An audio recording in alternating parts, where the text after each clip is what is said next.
প্রিয় দর্শক বিন্দু, আসসালামু আলাইকুম। আপনাদের জানাই শুভেচ্ছা ও স্বাগতম।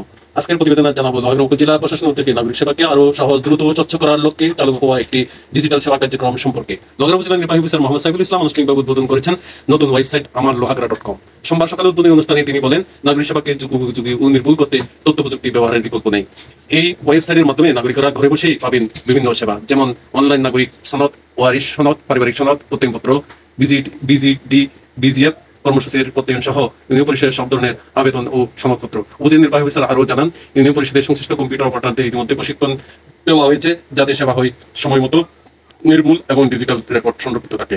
তিনি আশাবাদ ব্যক্ত করেন, এই উদ্যোগে আগামীতে লোহাগড়াকে একটি স্মার্ট ও সেবাবন্ধক উপজেলা হিসেবে গড়ে তুলবে। প্রিয় দর্শকবৃন্দ, তথ্য প্রযুক্তির এই সহজ মাধ্যম নাগরিকদের দোরগোড়ায় সরকারি সেবা পৌঁছে দিতে কার্যকর ভূমিকা রাখবে। লোহাগড়া উপজেলা প্রশাসনের এই উদ্যোগ নিঃসন্দেহে জনসেবায় নতুন দিগন্ত উন্মোচন করেছে। আজকের মতো এখানে শেষ করছি। সবাইকে ধন্যবাদ আমাদের সঙ্গে থাকার জন্য। ভালো থাকুন, সুস্থ থাকুন। আল্লাহ হাফেজ।